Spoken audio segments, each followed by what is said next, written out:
I'm still leaving out tons of things. I'll just, keep in mind that this was hyper traumatic, and, a lot of things flashed through my mind, and constantly for hours upon hours, there was strangeness occurring. When it seems like the interior has been exteriorized and the exterior interiorized, believe me, it's a very strange phenomena. So on the way home from Reading, we stopped in a few places. I ended up having to take some sleep medication for the first time in my life.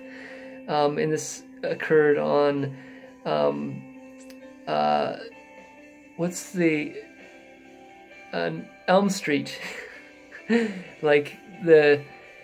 So Elm Street was very weird that night. It was in Reno, and a friend of mine had posted, "Reno is evil, man." And he never knew that I was in Reno, I'm very sure about it. But he had posted that. And that night in Reno, I experienced, in essence, what felt like it was different from the previous experiences of something grabbing my heart. It was different in an immediate sense. There was a far more greater immediacy to it. Yeah, that was even more terrifying, because at least before, even though it felt like I was going to die, it felt like I had a fighting chance. In this particular case, it felt like I didn't. I made it through, though. I don't even remember how, but it was that was for at least a few hours until I actually fell asleep, because I did fall asleep that night. That was so painful. I don't even, yeah. And that really worried my parents, and I was kind of hunched over for the drive the next day, for the whole day. And my uncle and they all thought I had to go through something like it was like metabolizing what had just happened in some sense, and that was yeah, so that really freaked out my family. And then I ended up we stayed in, I think, Vegas for a few days, maybe a day. And then we headed back, and went through a lot of weird psychological things, to the point in which I eventually, it was on December 1st of 2012. There's so many things, I'm just skipping over tons, but I had this vision, and it was, it started out with like a focus beam on a pyramid. And I was like in the pyramid, and the pyramid vanished, and then I was there. My mom was kind of holding on to me, and then she vanished, and then I was just starting to break apart. And at that point, I was like, this is like, maybe it's my own mind just breaking apart. So I was like, I'm gonna just check myself into a psych ward. And so I did. I was in that space for a while. But here's where the energetic thing comes into place. So it was about the 10th of December 2012. And at that point, I'd been doing some work with my body. I don't fully understand it really even to this day, but it was like I had to. I didn't have any other choice in some sense, and I also wanted to in another way, kind of, not really, but anyway, I could feel everybody's heart.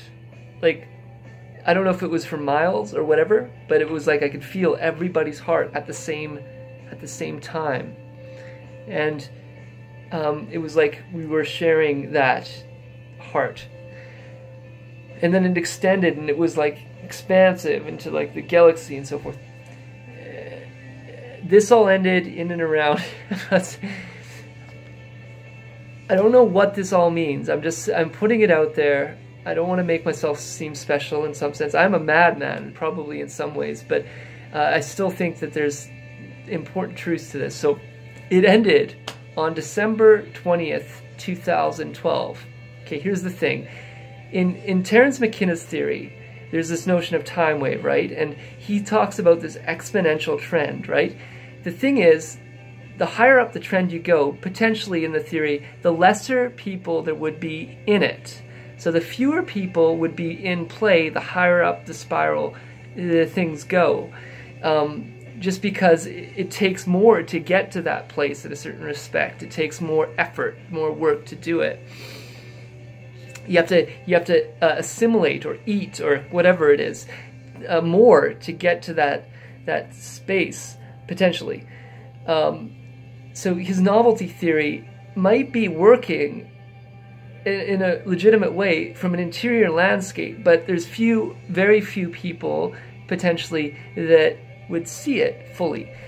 If I were to demarcate it in the spiral dynamics theory, it would be cross-correlated. Terence would be seeing from a choral perspective, which is the 9th system in spiral dynamics. What I'm presenting here is the 11th system in spiral dynamics, and it's a little bit different if you put in the fractal dynamics theory. Here's the thing: December 20th, 2012, as the exponential trend comes, faster and faster things are happening, faster and faster. December 20th, I fade out. I drop away. And there's this person that I can see in a vision going ahead of me, and his name in my mind is Lucius. I see Lucius. Lucius is ahead of me, like by one step. And that was December 20th, 2012. Weirdest thing. I don't know what to say about it. Here's what I got from it, gathered from all of this, if there's any truth to this, is that this world is, gross, physiological, and there is a higher order system, primary focus, which parallels or cross-correlates potentially with the dreamscape, with the visionscape.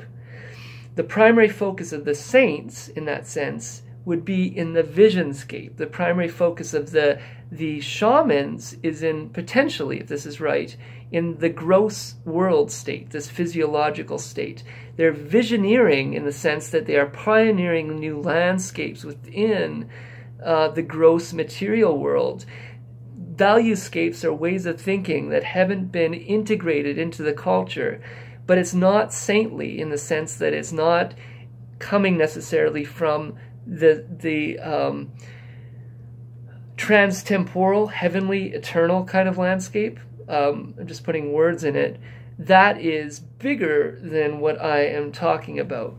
I don't know the intentions. I don't know the landscape of Lucius, if there is anything to this, but that's what my feeling is he would be the highest level shaman on this planet, for better or for worse. Again, I don't know if it necessarily says any sort of intention on his, any sort of questions on his integrity, but he would be the most aware and awake within this worldly landscape, potentially. And if that was true, it did tip out in and around 2012. And I don't know what that means. I don't know what that means.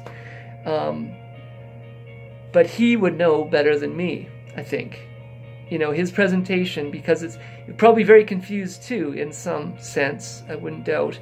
But his vision would be clearer than my vision on what happened and what Wonderland actually is.